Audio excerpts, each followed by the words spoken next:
اللہ تبارک و تعالی اپنے بندوں پر بڑا مہربان ہے۔ وہ اپنے بندوں کو معاف کرنے والا ہے، اپنے بندوں پر رحمت کرنے والا ہے۔ ہم اللہ تعالیٰ کے عاجز بندے ہیں، خواہشات نفسانیہ کئی دفعہ معاذ اللہ غالب آتی ہیں، غلطیاں ہو جاتی ہیں، اور ان غلطیوں کی پاداش میں انسان اپنی جان پر زیادتی کرتا ہے۔ اللہ تعالیٰ معاف کرے تو اس کا سفر اللہ کے عذاب کی طرف ہوتا ہے۔ اب ہمیں یہ حکم ہے کہ ہم سب بار بار استغفار کریں، اپنے رب کی بارگاہ میں اس کے حضور توبہ کریں، اللہ سے معافی کے خواستگار ہوں۔ نبی پاک علیہ الصلوۃ والسلام نے تعلیم امت کے لیے فرمایا ہے کہ میں دن میں 100 بار اپنے رب سے استغفار کرتا ہوں۔ بار بار اس کی طرف رجوع کیا جائے، بار بار اپنے رب کے حضور معافی مانگی جائے، اور بار بار جائزہ لیا جائے اپنے اعمال کا۔ بار بار کوشش کی جائے کہ ہم اپنے آپ کو سنواریں، ہم اپنے آپ کو بدلیں، اپنے اندر تبدیلی لائیں، ہم ایسے اعمال کریں جس کی برکت سے اللہ تعالی ہمیں معاف فرمائے۔ اللہ جزائے بڑی مہربانی، جزاک بڑی مہربانی۔ کوشش کریں کہ ہم بار بار اپنا حساب کریں، محاسبہ کریں۔ ہمارے ہاں یہ ہوتا ہے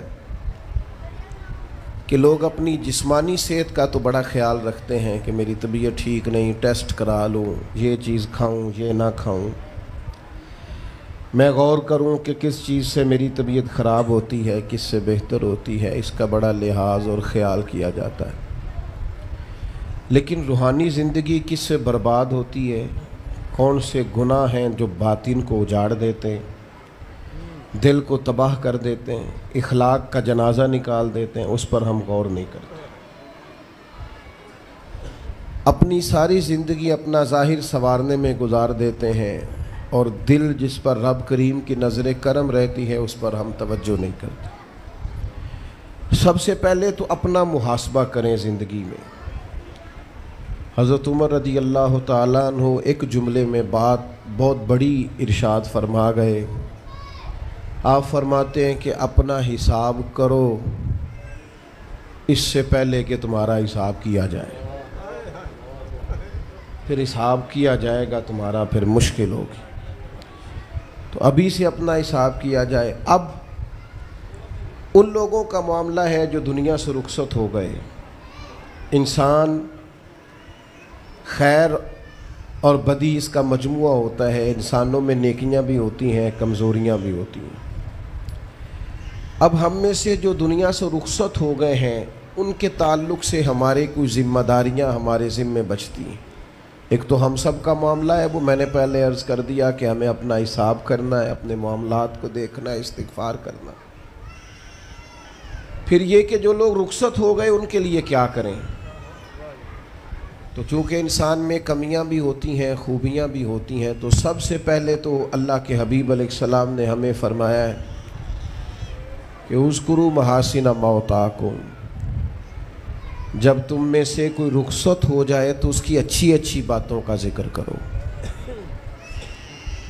ایسا نہیں کہ انسان میں ساری خوبیاں ہی ہوں گی، لیکن تم خوبیاں تلاش کر کے ان کا بیان کرو، تم زمین پر اللہ کے گواہ ہو۔ ایک تو جب بھی کسی جانے والے کا ذکر کریں خیر کے ساتھ کریں، بھلائی کے ساتھ کریں، اچھے لفظوں کے ساتھ کریں۔ کہیں کوئی کمی یاد آئے بھی تو اب اسے چھوڑ دے، وہ بندہ رخصت ہو گیا، اس کا ذکر خیر کے ساتھ کرنا، اس کو ذہن میں ضرور بٹھائیں۔ دوسری بات یہ کہ جب کوئی دنیا سے جائے تو اس کی طرف سے ایصال ثواب کریں، یعنی ایسے اعمال کریں جن کی وجہ سے اسے ثواب پہنچے۔ اب ہمارے ہاں جو رسم و رواج بعض بن گئے ہیں، بڑی بڑی دیگیں، بڑے لاؤ لشکر، نامی گرامی بندہ ہے تو نامی گرامی آؤ جاؤ تو کھانے تو بڑا جلسہ تو پتہ لگ جائے لوکاں نوں۔ تو پہلے تو یہ یاد رکھو جس کام میں تھوڑی سی بھی ریاکاری ہو اس پر اللہ کی بارگاہ سے اجر کی امید کیسے رکھتے ہو؟ جب تک عمل خالص لوجہ اللہ نہیں ہوتا، جب اس پر ثواب مل نہیں رہا تو جائے گا کیسے؟ جتنا آپ عمل چھپا کے کریں گے، جتنا آپ عمل اللہ کی رضا کے لیے کریں گے، اتنا ثواب زیادہ ہوگا، جانے والے کو فائدہ زیادہ ہوگا۔ وہ میں ختموں پہ جاتا ہوں کئی دفعہ تو وہ کہتے ہیں اتنے لاکھ روپیہ مسجد کو دیا، اس کا بھی اعلان کر دیں، اتنے قرآن پاک پڑھے ہیں تو اس کا بھی اعلان کر دے۔ کس کو بتا رہے ہو اعلان کر کے؟ اللہ کو تو پتہ ہے تم نے کیا پڑھا ہے، یہ پرچیاں پڑھ پڑھ کے کس بات کی سنا رہے ہو؟ کیا مطلب ہے اس کا؟ حضرت عبداللہ ابن مسعود رضی اللہ تعالیٰ عنہ فرماتے ہیں بعض ریاکار مر کے بھی ریاکاری نہیں چھوڑتے۔ حضور مر کے ریاکاری نہیں چھوڑتے، مرنے کے بعد کیسے ہوگی؟ فرماتے ہیں ان کی خواہش ہوتی ہے جنازے بڑے ہونے چاہیے، لوگوں کو پتہ لگ جائے فلانا گیا، مرنے کے بعد بھی تو دکھاوا کر رہا۔ حضرت ابو ذر غفاری رضی اللہ تعالیٰ عنہ کا جنازہ چند لوگوں نے پڑھا ہے، 4-5 لوگوں نے، اور حضور کے محبوب ترین صحابی ہیں۔ بڑا جنازہ بھی بڑی بات ہے، اللہ تعالیٰ توفیق دے تو اچھے لوگوں کے بڑے جنازے، لیکن کسی کا جنازہ چھوٹا بھی ہو جائے تو مطلب یہ نہیں کہ بندہ ٹھیک نہیں تھا۔ بات کی سمجھ آ رہی ہے؟ تو میرے عزیز، اصال ثواب کریں تو اللہ کی رضا کے محض پتہ ہوتا ہے محلے میں غریب کون ہے، اپنے والد اور والدہ کے نام پر غریب کو دے دیں، کسی مقروض کی مدد کریں، اس بیچارے کی جان چھوٹ جائے۔ آپ کوئی گلی ٹھیک کرا دیں جہاں سے لوگوں کا گزرنا آسان ہو، آپ کچھ ایسا نظام کر دیں جس سے لوگوں کے لیے آسانیاں پیدا ہو جائیں، لیکن آپ محض وہی کام کریں گے جس سے دکھاوا ہوگا تو کیا امید کرتے ہیں اس پر اجر کی؟ تو اصال ثواب دیکھیں قوم کو ضرورت کیا ہے، وہ والا اصال ثواب کریں۔ حضرت سعد رضی اللہ تعالیٰ عنہ نے جب آن کر کے عرض کیا تھا کہ یا رسول اللہ صلی اللہ تعالیٰ علیہ وسلم، میری والدہ کا انتقال ہو گیا ہے تو میں ان کے لیے کیا کروں؟ تو محبوب نے فرمایا کہ فلاں جگہ پانی کی قلت ہے تو وہاں کنواں کھدوا دے۔ معنی کیا ہے کہ اس پانی پینے سے اللہ تبارک و تعالیٰ تیری ماں کو اس کا اجر عطا فرمائے گا۔ صدقہ تو جس چیز کی ضرورت ہے آپ وہ چیز کر کے دیں، اور ختم چپ کر کے بھی ہو جاتا ہے، گھر کے اندر بھی ہو جاتا ہے، اکیلے بھی ہو جاتا ہے، اس کے لیے لاکھوں کروڑوں لگانے کی کوئی ضرورت بھی نہیں۔ چوتھی بات، تیسری بات،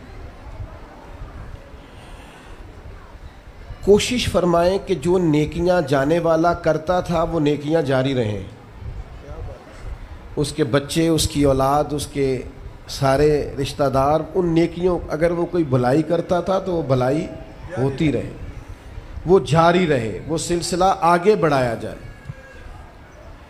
ہم یہ کرتے ہیں کہ ہم خیر کے کاموں کو جاری نہیں رکھتے، بلکہ والد کے جانے کے بعد تو بچے بڑے سیانے ہوتے ہیں، وہ کہتے ہیں ابا جی کو تو بس وہ فلانا غریب بھی لوٹ کے لے جاتا تھا، فلانا بھی اپنی مجبوری سنا کے، تو ہم تو سیانے ہیں۔ اور خدا کے بندے، حضور علیہ السلام نے فرمایا تمہیں جو روزی دی جاتی ہے وہ تمہارے کمزوروں کی وجہ سے دی جاتی ہے، وہ جو ضعیف کمزور لوگ تمہارے دسترخوان سے کھا جاتے ہیں ان کے سبب سے اللہ تعالیٰ تمہیں عطا کرتا ہے۔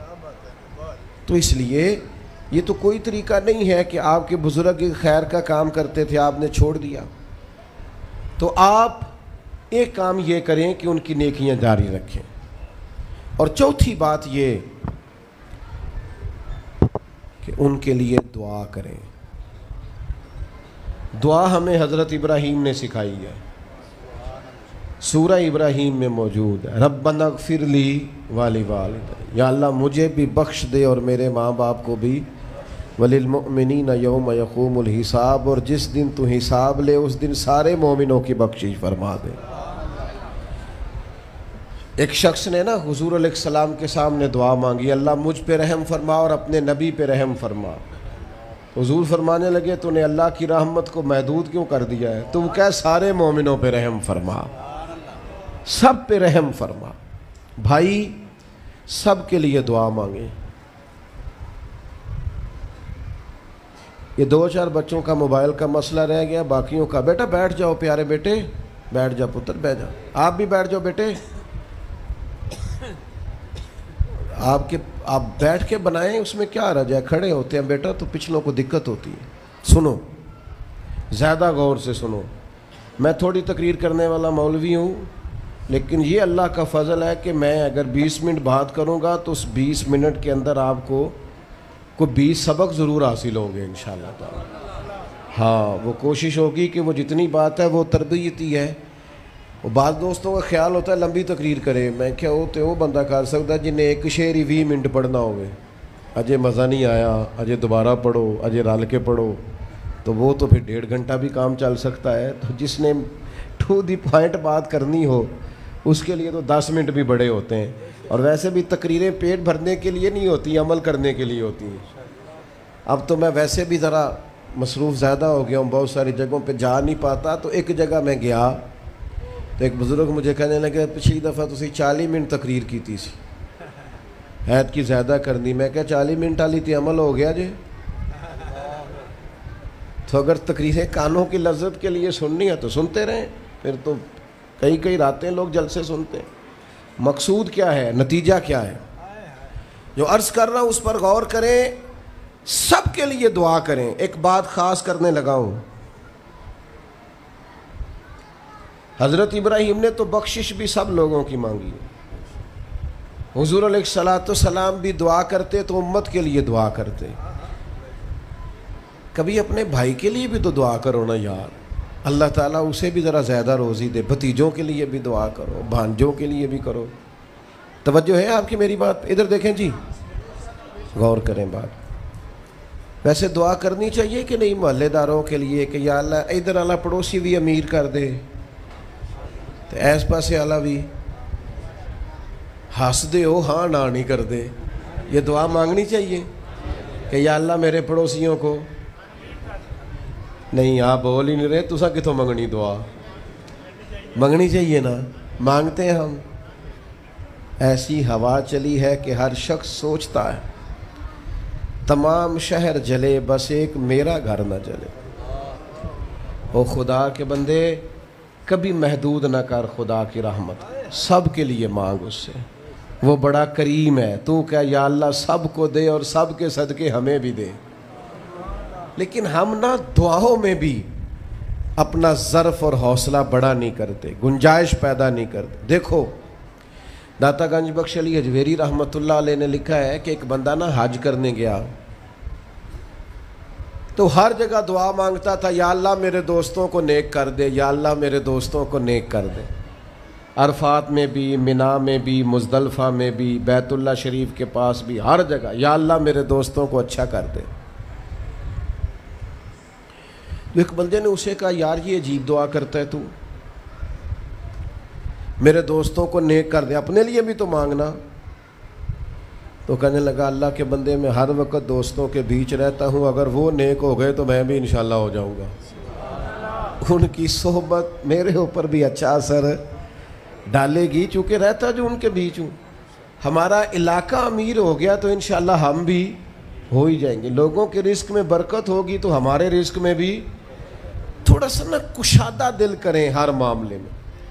اور سنیں حدیث پاک، نبی کریم علیہ الصلوۃ والسلام نے فرمایا جو دعا اپنے بھائی کی غیر موجودگی میں اس کے لیے مانگی جاتی ہے نا، اللہ وہ دعا جلدی قبول فرماتا ہے. اور حضور فرماتے ہیں جب تم اپنے بھائی کی غیر موجودگی میں اس کے لیے دعا مانگتے ہو، اللہ تمہارے سرانے فرشتہ کھڑا کرتا ہے اور فرشتہ کہتا ہے مالک جو یہ اس کے لیے مانگ رہا ہے پہلے اسے عطا فرما.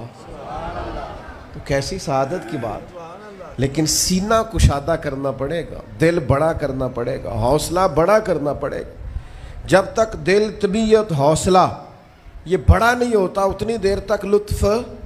حضور کی ساری امت کے لیے دعا مانگیں کہ اے اللہ جتنے خوش عقیدہ ہیں محبوب کے غلام سب کو جنت عطا فرما، سب کے لیے کھول دے دروازے جنت کے. دعا اللہ کی. اچھا پھر دعا مانگنی بھی ذرا ذوق سے چاہیے.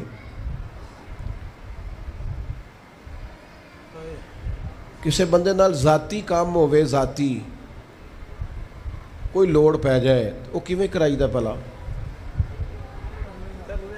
جی؟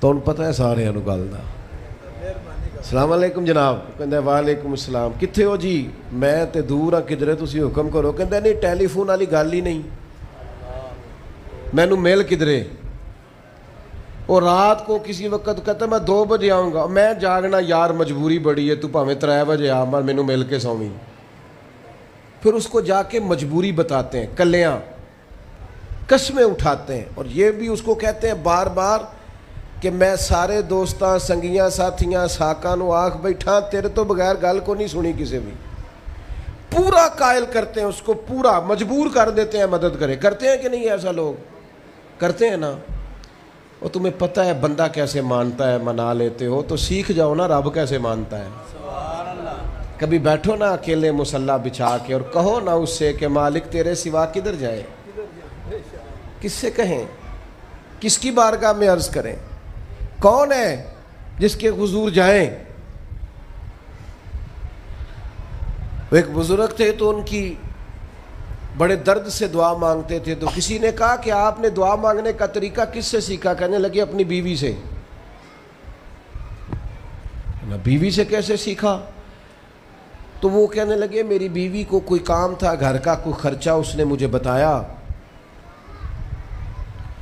تو میں نے اسے کہا ابھی میرے پاس پیسے کوئی نہیں آتے ہیں کہیں سے تو دیتا ہوں کرا دیں گے عورتوں کی عادت ہوتی ہے 2-4 دن کے بعد پھر یاد کرایا کہ وہ کام گھر کا ہونے والا ہے پیدا کیا ہے بتا تیری بارگاہ میں عرض نہ کروں تو پھر میں کس سے کروں بندے تو بات سنتے ہیں تو پھر وہ پردے کھول دیتے ہیں دیتے کچھ نہیں اور لوگوں کو سناتے ہیں فلانا آیا جی پیسے پہ منگدا ہے ایک سنگی سی ایک دفعہ تے انہیں پائی دا تگڑا ہے چنگا دور کسی سنگی کو لونے کو مدد لئی تھوڑی میں نے کہا یار تیرا بھائی ٹھیک ٹھاک ہے وہ کہتا ہے دیندہ تے ہے پر بدنامی بڑی کرتا ہے سب نو دس چھڑتا ہے عزت رب کی بارگاہ میں بندہ عرض کرتا ہے تو بندے کا پردہ بھی رہ جاتا ہے اور وہ عطا بھی کر دیتا ہے میرے دوستو دعائیں شوق سے مانگو دعائیں درد سے مانگو وہ اکبر اللہ آبادی نے کہا تھا مصیبت میں بھی اب یاد خدا ہم کو نہیں آتی دعا منہ سے نہ نکلی جیبوں سے عرضیاں ہی نکلیں دفتروں میں درخواستیں جمع کرانے کے لیے بڑا وقت ہے اس کی بارگاہ میں کیوں نہیں بیٹھتے اس کے حضور حاضر کیوں نہیں ہوتے جو پردہ پوشی کرے اپنے بندوں کو نوازے اور 10 منٹ نکال کے اس کی بارگاہ میں آ تو صحیح حضور فرماتے ہیں رب کہتا ہے میرا بندہ جب میری بارگاہ میں ہاتھ اٹھاتا ہے مجھے حیا آتی ہے میں خالی واپس کیسے کروں جاتے ہی نہیں عرض ہی نہیں کرتے دعا تو مومن کا ہتھیار ہے طاقت ہے بندے کی شان ہے ہر دکھ سکھ رب رسول کی بارگاہ میں کہے طاقتور ہو جائے اور پھر دعا ذوق سے کرے شوق سے میں چھوٹا سا آدمی ہوں صبح مسجدوں میں نا قاری صاحب کے پاس حافظ صاحب کے پاس بچے سبق پڑھنے آتے ہیں الف با تا سا میری طرح کا سب سے چھوٹا مولوی بھی سبق پڑھا رہا ہو نا تو بچہ سبق پڑھاتے ادھر ادھر دیکھے تو قاری صاحب تھپڑ مارتے کہتے ادھر تک کوئی سبق میرے سے پڑھ رہا دیکھ ادھر رہا ہے اور بات بھی ٹھیک ہے کہ وہ بچہ کیسے پڑھے گا جس کا دھیان ہی نہیں لفظوں کی پہچان ہی نہیں ہوگی ڈانٹتے ہیں استاد ادھر توجہ کر